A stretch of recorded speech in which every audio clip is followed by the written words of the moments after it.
ప్రజా సమస్యల పరిష్కారమే ఏకైక ఎజెండాగా సాగుతున్న మంత్రి నారా లోకేష్ ప్రజా దర్బార్ నేటికి 50 రోజులు పూర్తి చేసుకుంది.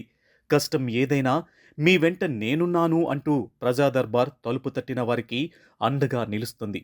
వైసీపీ పాలనలో సామాన్యులు అనేక ఇబ్బందులు ఎదుర్కొన్నారు. వారి గోడు ఆలకించిన వారు లేరు. తమ కష్టాలు చెప్పుకుందామని తాడేపల్లి ప్యాలెస్కు చేరుకున్న బాధితులను నిర్దాక్షిణ్యంగా బయటకు నెట్టి గేట్లు వేసిన పరిస్థితి.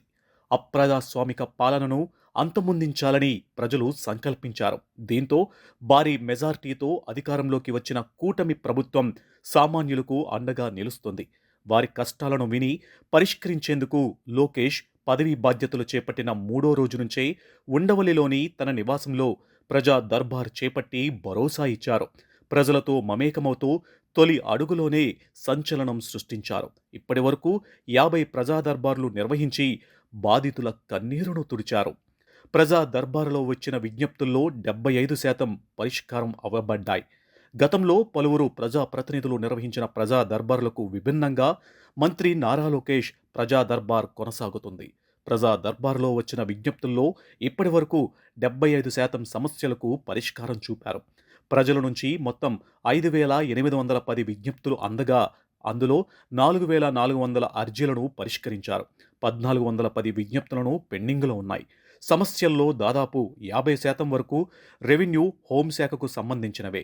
ఆ తర్వాత స్థానాల్లో మానవ వనరులు, ఆరోగ్యం, పంచాయతీరాజ్, మున్సిపల్ అడ్మినిస్ట్రేషన్ శాఖలకు సంబంధించిన విజ్ఞప్తులు అందాయి.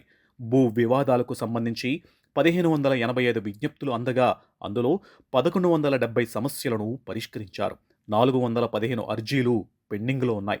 హోంశాఖకు సంబంధించి 1,276 విజ్ఞప్తులు రాగా 1,158 విజ్ఞప్తులను పరిష్కరించారు. 118 విజ్ఞప్తులు పెండింగ్లో ఉన్నాయి. వీటితో పాటు ఉద్యోగాల కోసం 800 వరకు దరఖాస్తులు అందగా అర్హతలను బట్టి 347 మందికి త్వరలోనే వీరికి ఉద్యోగ, ఉపాధి అవకాశాలు కల్పించనున్నారు. పెన్షన్ కోసం 350 దరఖాస్తులు అందాయి. ఆదా రిపీట్ ఆయా సమస్యలకు కూడా త్వరలోనే పరిష్కారం చూపనున్నారు మంత్రి నారా లోకేష్.